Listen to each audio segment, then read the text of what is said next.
Let me first start by thanking the UN colleagues for giving us this space today. I'm Dylan Winder, the permanent observer of the International Federation of Red Cross Red Crescent Societies, IFRC, here at the UN. Today with me I have His Excellency Dr. Yunus al-Khatib, President of the Palestinian Red Crescent Society, and Mr. Marwan Jilani, Vice President of the Palestine Red Crescent Society. We're here to speak about the humanitarian situation in Palestine and the heartbreaking and shocking event of 15 humanitarian workers who were killed in Gaza, including 8 colleagues of the PRCS. We are calling also for the information about the 9th colleague of PRCS who is still missing and his safe return. We want to know where he is. We want to have him back with his PRCS colleagues and his family. I'm sure you all know the event I'm referring to, and PRCS leadership will go into the details. Let me reiterate what we said on Sunday. The IFRC is outraged at the deaths of 8 medics from the Palestinian Red Crescent Society killed on duty in Gaza. As our Secretary General, Jagan Chapagan, said, these dedicated ambulance workers were responding to wounded people. They were humanitarians. They wore emblems that should have been protected. Their ambulances were clearly marked and they should have returned to the families. They did not. Even in the most complex conflict zones, there are rules. These rules of international humanitarian law could not be clearer. Civilians must be protected. Humanitarians must be protected. Health services must be protected. This devastating incident represents the single most deadly attack on Red Cross Red Crescent workers anywhere in the world since 2017. Last year, 2024, a record 379 humanitarians are known to have been killed, of whom more than 90% were local staff and volunteers. 32 of them were members of our Red Cross Red Crescent societies. Of these, 18 were from the Palestine Red Crescent Society, and a further 8 were killed whilst working in Sudan. As for this year, it's looking worse. We stand with PRCS and the loved ones of those killed in this darkest of days. The IFRC's message is clear. Violence against humanitarian workers must stop. Even one life lost is far too many. Our network is in mourning, but this is not enough. Instead of another call on all parties to protect and respect humanitarians and civilians, we pose a question. When will this stop? All parties must stop the killing and all humanitarians must be protected. Now I will pass over to His Excellency Dr. Yunus al-Khatib, President of the Palestinian Red Crescent Society, and then I'll turn to you for questions. Please could you also say your name and affiliation when asking, because I'm relatively new, so I won't know who you are. Over to you, Dr. Yunus. Good afternoon, everyone.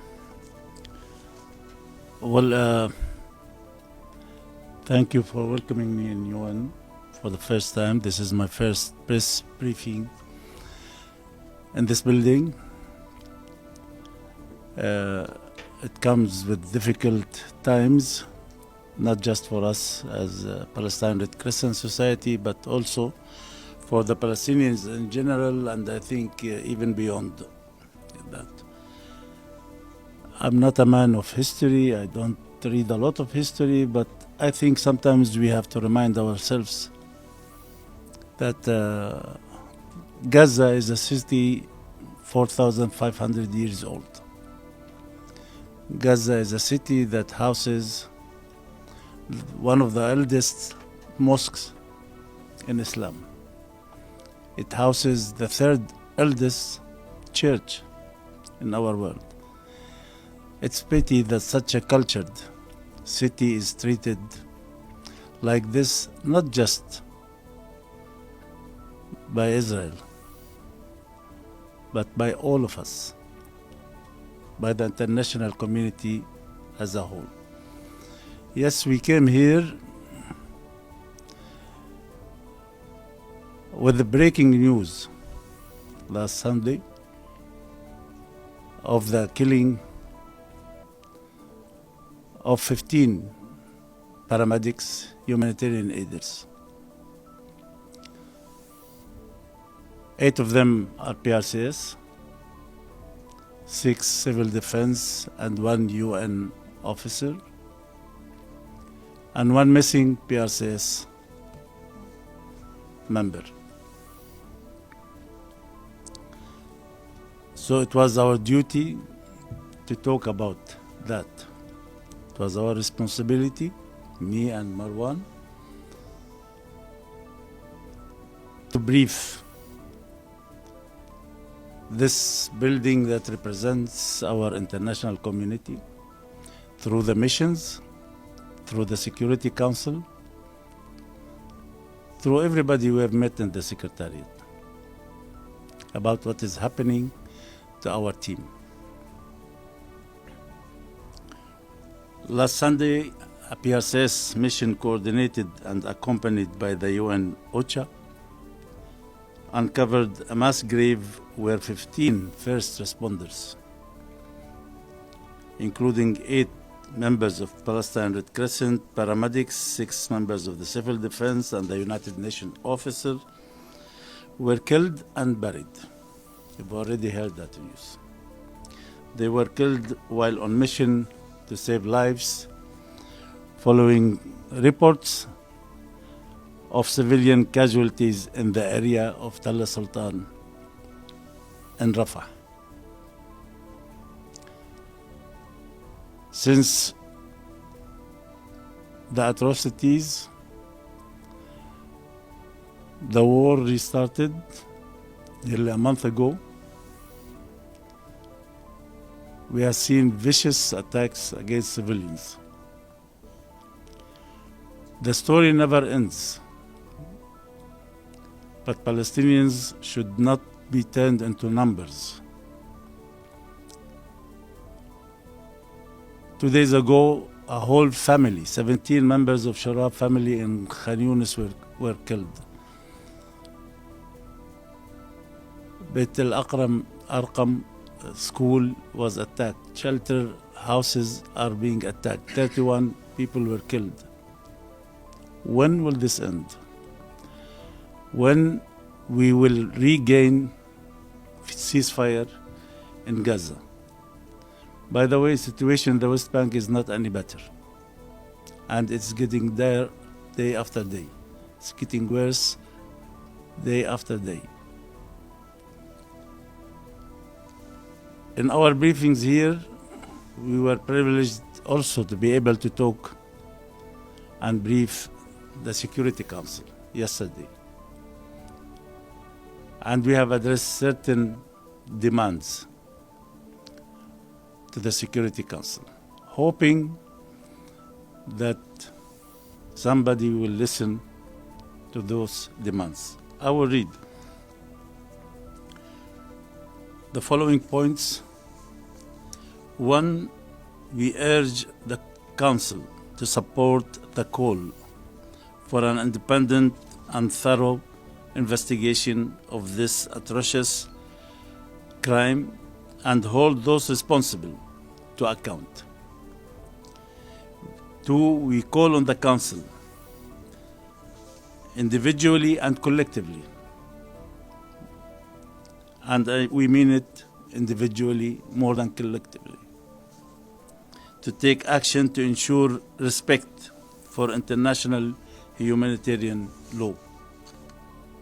3, enforce existing mechanisms and tools at the disposal of member states to ensure protection of humanitarian and aid workers and end impunity.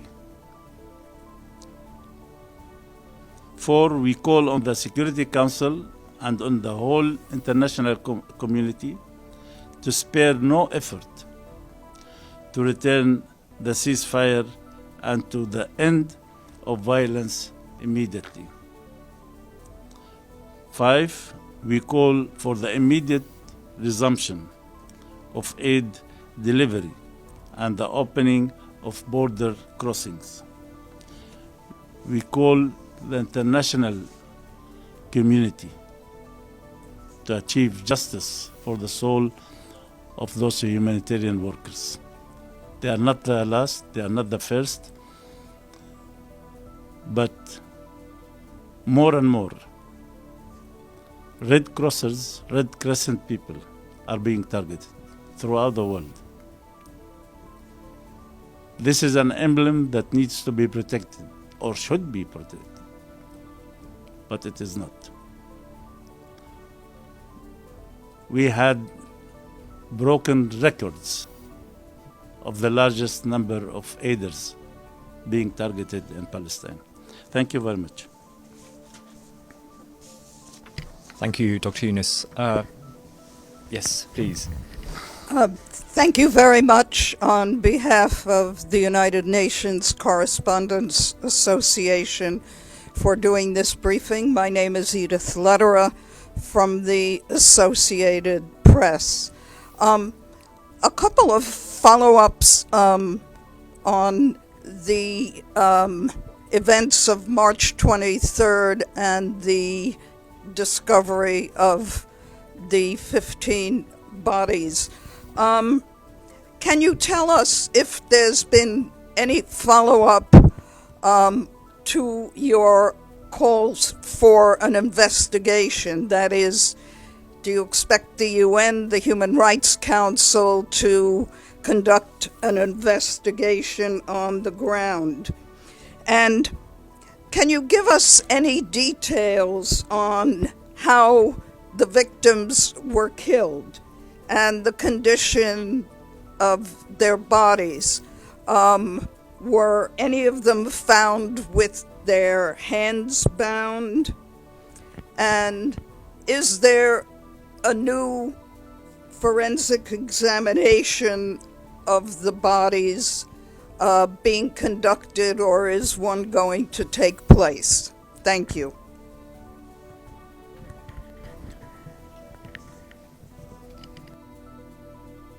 Yeah. Thank you very much. Well, this takes a process. We are still in the beginning. We are not the legal bodies that should address this. We are the victims, and we are the ones who are asking for justice. There are enough mechanisms in this international system that can really take this seriously. Yesterday we have asked for this investigation. We have asked for an independent investigation to be conducted, and we'll pursue that. And I hope that our respected components of our international system will take up responsibility. Enough is enough. These are not the first PRCS people that has been targeted and killed. Yes, we have some information about the conditions of the body. Yes, there is a forensic and autopsy conducted on the bodies. It's in the process. There will be a report coming out, hopefully. The bodies have been targeted from a very close range.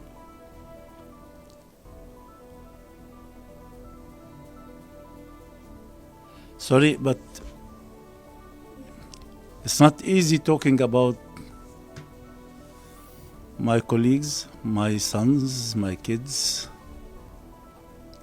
But this early morning, this is something I think I can give out, because we will discover a lot of information. We will release a lot of information in the coming days to come.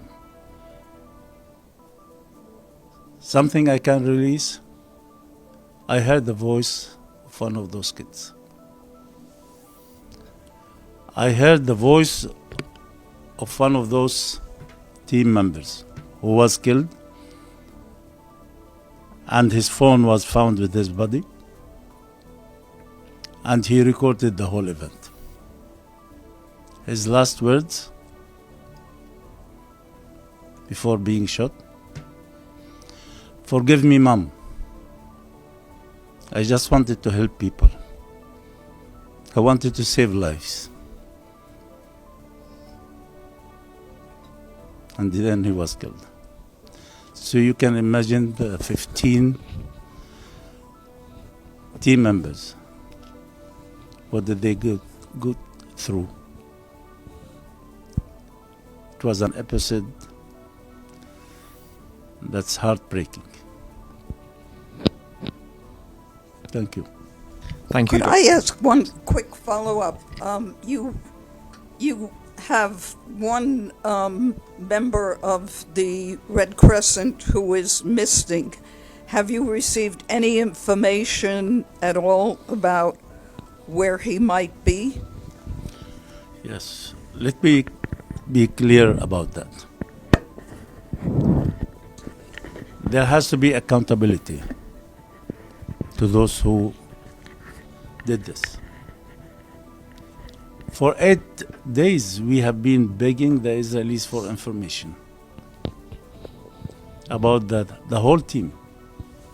They knew exactly where they were because they killed them.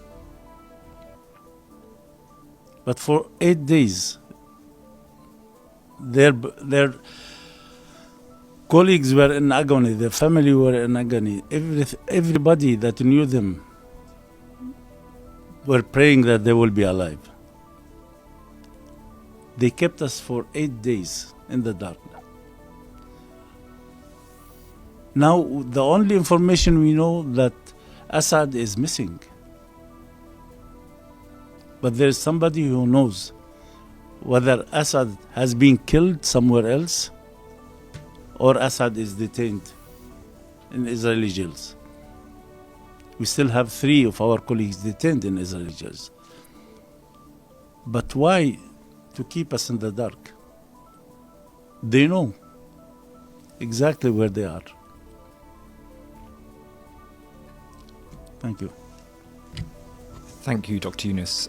Next question. I should have said I'll go to the room first before online.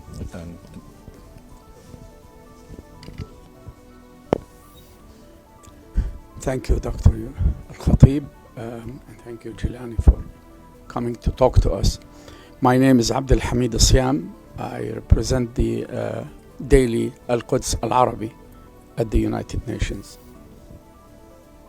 Sir, if you put these little pieces together, Israel had destroyed hospitals, destroyed universities, completely obliterated all schools, attacked families, attacked shelters, attacked bakeries, and they are attacking the West Bank. And there is no sign of halting the attack.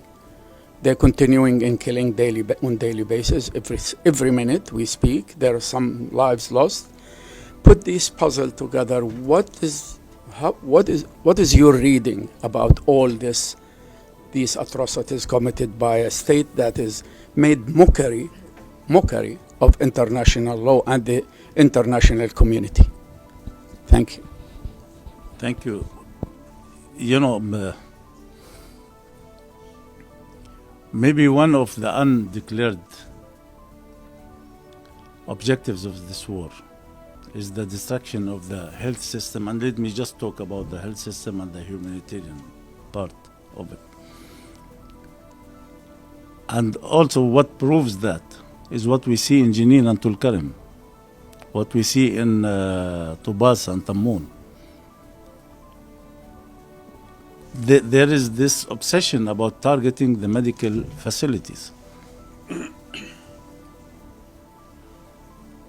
I'm sure the health system usually, in any civilian setting, helps people to survive or to steadfast or to be able to go on with their lives.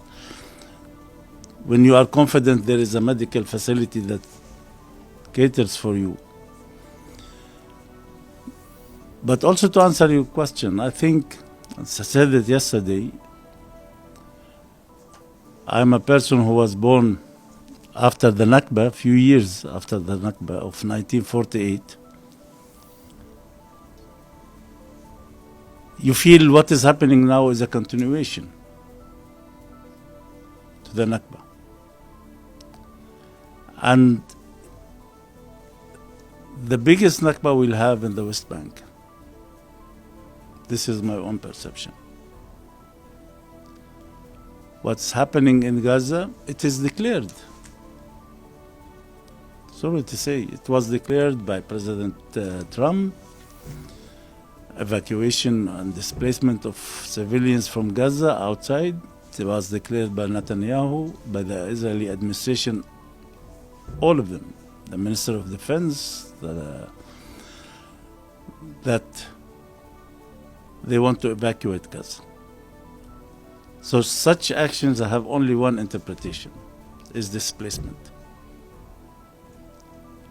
Now, would the international community allow that in front of their eyes? This is the question. The intentions of the Israeli government has not been hidden. They are declaring them. They are so clear, blunt, and declaring. Their action is also clear. Attacking an UNRWA clinic, which is a shelter for displaced population, and killing 19 civilians, 9 of them are children.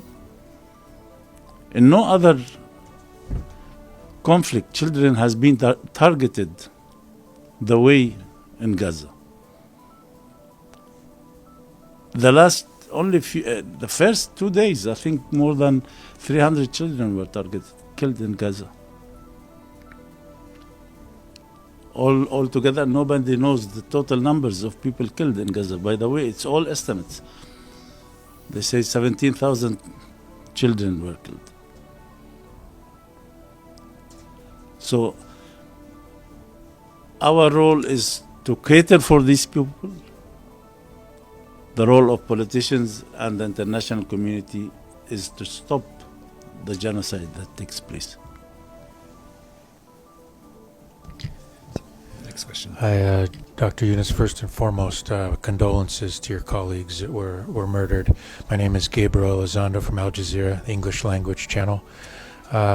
2 quick questions, and I'll turn over to more of my colleagues that I'm sure have more questions as well. One is, you spoke about the investigation that you are working on and some findings. Can you give us any sort of idea of when you expect that to be released? A matter of days, matter of weeks, just some sort of idea? And the second question is, can you just speak about the family members of your colleagues that were murdered? How are they dealing with this trauma now? Thank you. Please. Okay, thank you. Thank you very much. I think, as a journalist, I think you are interested in the facts, and you are interested in the information that will help to shed more light on this story. So what we have as a normal operation of an EMS, an emergency medical service in Gaza or the West Bank, is we have our colleagues who receive the call, our ambulances who go, and they remain in touch, in contact. So what we have is we have a timeline, exact timeline of all the ambulances that went to respond to reports of bombing in this location, in Tell al-Sultan, in Rafah area, starting from 3:50, I think, 3:50 or 3:55 a.m. in the morning. The first ambulance went in and went out with one casualty. Then the second ambulance went, and the third ambulance went. Those who we lost contact with, and then the third, those who were targeted. So throughout this process, we have the recordings, we have the documented what our colleagues heard from those teams, including Edith, for example. The last words we heard from our colleague Asad al-Nasasra, who is missing. He was with the dispatch, he was talking, and we could hear 2 things. One, we could hear the firing, and he was saying they are firing at us. And the second thing we could hear is a conversation or a talk in Hebrew between the US soldiers and the team, which means those people were alive, including Asad al-Nasasra was alive at that moment, and then disappeared. So that is the first piece of evidence that we have, and we are putting together, and we are documenting all of this. The second piece, and it came at a time, unfortunately, that a permanent member of the Security Council repeated an Israeli claim through an IDF statement justifying the killing. We as PRCS, we are used to that. We have, not only through this conflict, throughout the history of the occupation, have been faced with so many accusations that we have refuted every single accusation with evidence. Every time the IDF spokesperson comes out saying PRCS ambulance was transporting fighters, or PRCS ambulance had arms or anything, or was in a location that is not supposed to be, we came out immediately, especially during this crisis, and showed with evidence that these are false. And they immediately take it out, by the way. The same thing happened yesterday at the Security Council, and I am sure the Israeli representative statement had those words in his statement, but when he heard there was an evidence that was circulated the council members, he took them out. And that is the IDF statement that states that the vehicles were coming in without the lights and without the sirens. As the permanent representative finished his statement, we received the video from one of our cars that showed very clearly the vehicles of the ambulances had their lights on, the fire brigade truck had its lights on, and the sirens. You hear the sound. That's one thing we hear in this video. The second thing we hear is, we see before what we hear, that they were going after the first ambulance. We see an ambulance standing on the side with doors open, and apparently what we can interpret from the video is our colleagues stopped and rushed to this car. Another person in the team was shouting after we hear the firing at them, it's a trap. Is shouting in the video, it's a kameen, it's a trap. This is all evident in the video. So this refutes the whole narrative of the Israeli. And as I said, it's not the first time. The other thing, which I think is also, it shouldn't be any surprise to anybody that they killed them, because when the UN mission went together with our team to uncover the bodies, the UN car was videoing, was taping the journey, and there is a live tape of 2 civilians being killed in front of the UN OCHA car, back in the head. This is live. This is a video coming from the UN car. So the intentions are clear. The disregard, whether to the civilians, which we have seen time and again, or disregard to the teams, is clear. So what we are doing now, we are putting all of this together, and we will come up. What we have one concern, and I hope you will understand that. And our colleagues were really hesitant yesterday to send the video.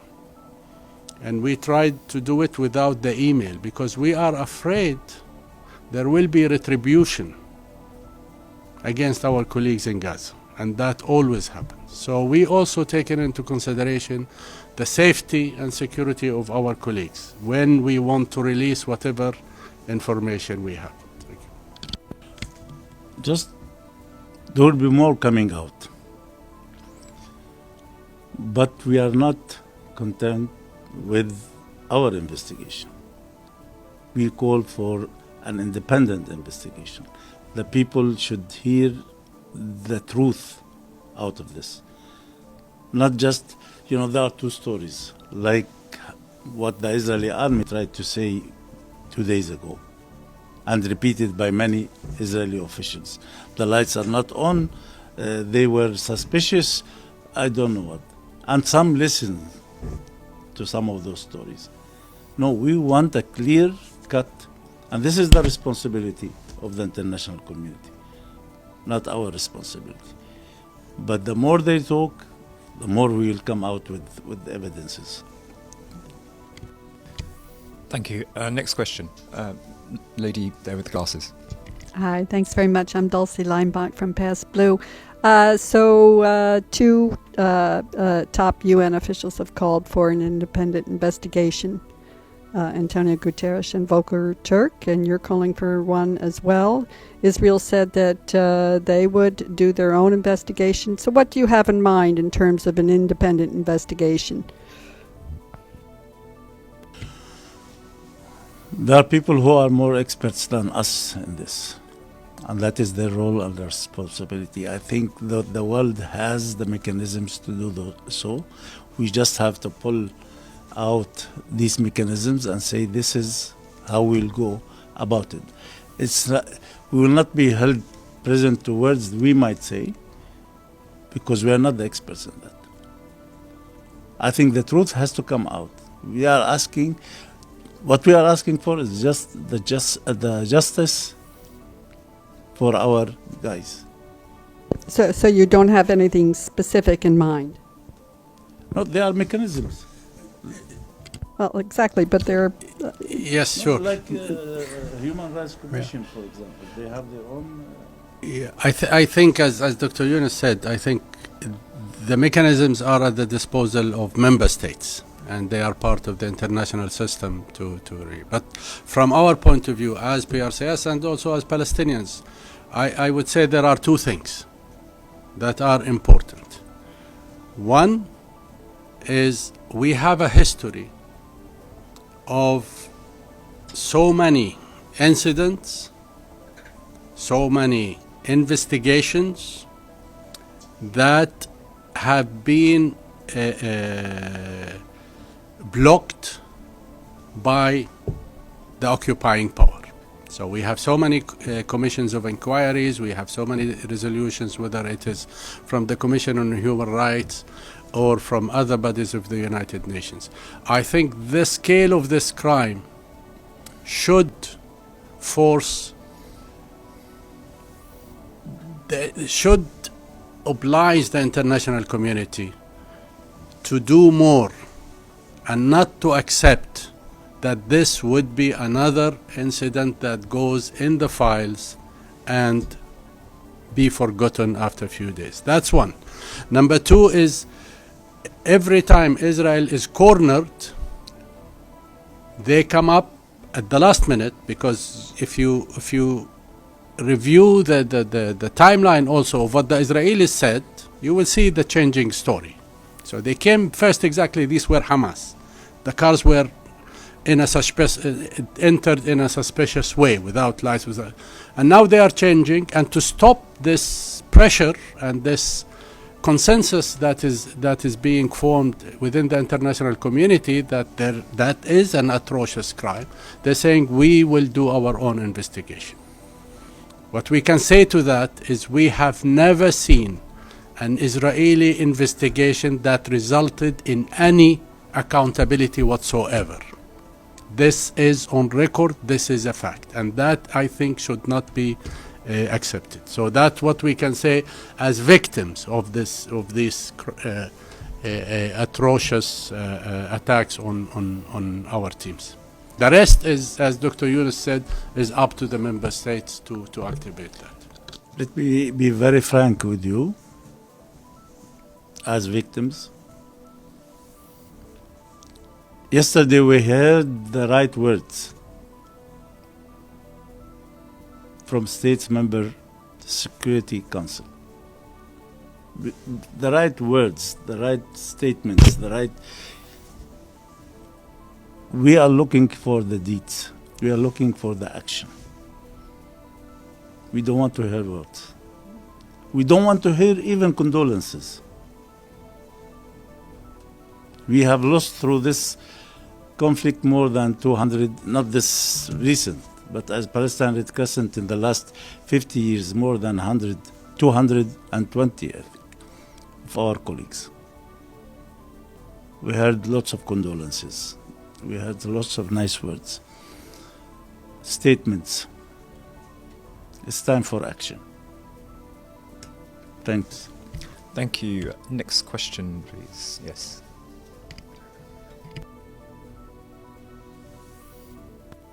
Hi, I'm Kyota Tanaka from for the Japanese newspaper Asahi Shimbun. I'm sorry about the incident, and I just want to clarify about the video that you talk about. Could you just explain why the video was being shot at the time of the incident? Yeah, we do document at all times, especially when we are faced with whether it's a checkpoint, even if there were no firing. Our colleagues are trained to have their cameras on and to video when they approach a checkpoint in a normal, even sort of normal circumstances.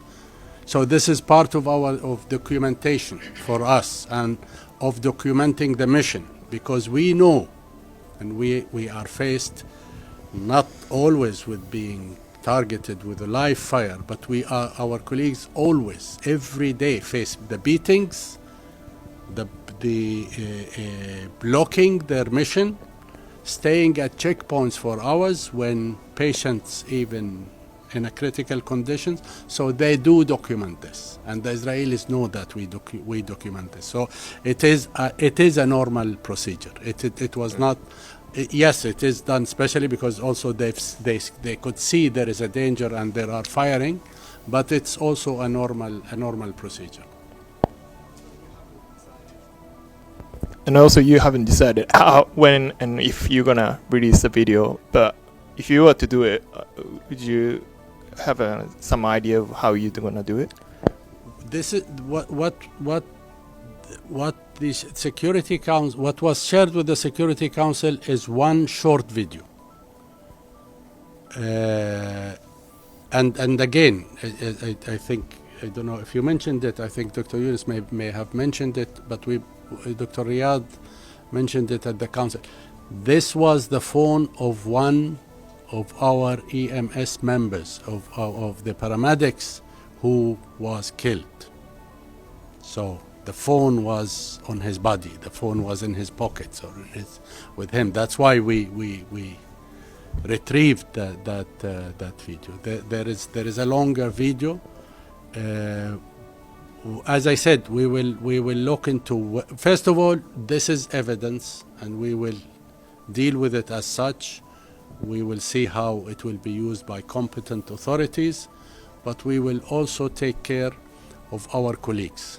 The safety and security of our colleagues is paramount in this case. So anything that would put not those who have been killed, but their families also. We are afraid, and and they are concerned about their safety. So we will have all of this together and then release. Thank you, Mohan. Any more questions in the room? Are there any questions online? I have a question. Please. Okay, thanks. I'm Dawn Clancy with IPS News. Mr. Jilani, I just wanted to follow up on something you said, and you may have misspoke, but when you were talking about the video or the audio that you have, and there were soldiers speaking to one another that you could hear, you said that they were speaking Hebrew, but then you referred to them as U.S. soldiers. And I'm just wondering if you spoke or if you're aware of there being U.S. soldiers there. No. I am sorry if I said that. No. This must have. I don't know. It must have been. I don't even realize I said that. No. What I said, the conversation, and I was trying to find another word for conversation. Converse. They were conversing in Hebrew. Because a conversation is a normal thing, and I was trying to find another word. They were obviously they are Israeli soldiers. No. I am sorry. I'm very sorry if this was. They were not only conversing with each other, but they were also talking to our team. And most of our people speak Hebrew also, so they were talking in Hebrew together. No U.S. soldiers. This was I think a slip of the tongue. Thank you. Thank you for pointing this out. One more question, please. Yeah, one more question. Okay, Abdul Hamid again. I mean, from your experience, the Israeli investigated the assassination of Shireen Abu Akleh and the burning of the Dawabsha family and the settlers who killed Muhammad Khdir and poured fuel in his stomach and killed him, as you know. And they did investigation. What can you share with us some of the results the Israeli reached with these investigations?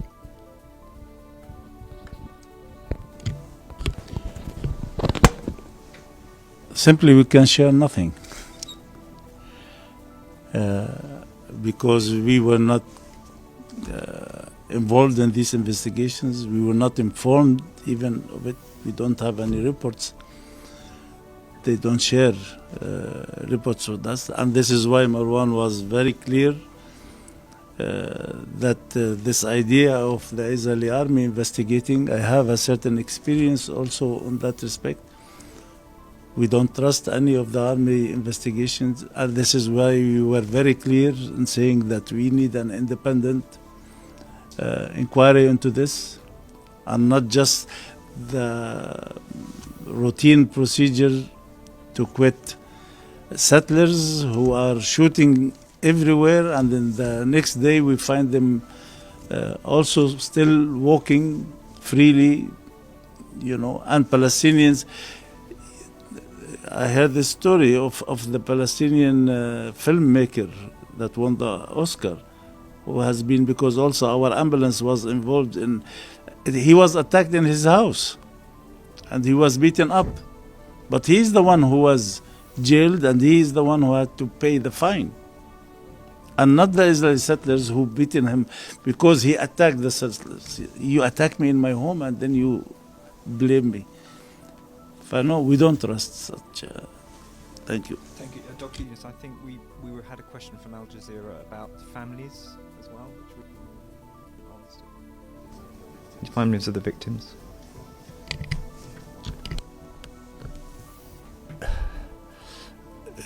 It is a very tough question. It's important to understand the whole environment in Gaza. So our colleagues live the same way as all the 2 million people in Gaza live. They live in shelters. They have scarce food and water resources, the same as everybody. We, at the beginning of the war, as any humanitarian organization, especially this is what we are trained for, we take care of our colleagues, and we try to provide shelter and to provide the necessities so that they go on to serve others and help others. We couldn't do that. I have many stories where even our colleagues are in a worse situation than the people. One of our senior managers in Gaza, one time I was asking him, and I know he has a chronically ill son, said, how is your family? And he was saying, yes, okay. He said, where are they? He said, I don't know, in the shelter. And the colleague next to him told him, I saw your daughter and her husband sleeping in the street. So the families of those who have been martyrs, and every single family in Gaza everybody lost somebody. And I can give you the names and numbers of people we have lost, not only our teams, but their families. And they live every day with this fear that they are going to be killed, that their children might even starve. On top of this is actually losing. Some of our colleagues, I think 4 or 5 are married with children. 3 are young, single volunteers. Their families must be devastated on top of everything that they have to face. I just can't imagine how they deal with it, but you can imagine the trauma, the psychological trauma of everybody in Gaza on a daily basis. And I cannot also, every time I talk to our colleagues in Gaza, I just don't understand how they continue to work. They're unlike internationals, they have not had a 1 day of retrieve. There is no R&R, there is no going out and back in. There are no shelters in a sense of headquarters for they are living on the street. They are facing everything, and for almost 18 months, day in, day out. As we've seen in this video, they go out knowing that they risk their lives, and also they risk losing their families from bombardment. So it is a horrible situation for everybody in Gaza, and that's why we really hope and we see, call this. It is unbelievable that the world cannot stop this after 18 months. And that's all we can say. But there are, just to say, there are also mechanisms. It's not enough, and it does not do much, but within our movement and within our national society, the Palestinian, to take care of the families, to help them as much as we can. We do have these mechanisms, but the condition must be horrible, must be just unimaginable. Just last word. To see the rhythm in 1 week, a UN building was hit, an ICRC building was hit, and then the killing of our teams, and then the internationals. There is a call to cut down the numbers in Gaza. Gaza cannot be left alone. Gaza cannot be left alone. This is a cry to our international community. Thank you. I'd like to thank very much my colleagues from the PRCS and also you for coming and showing interest. Thank you.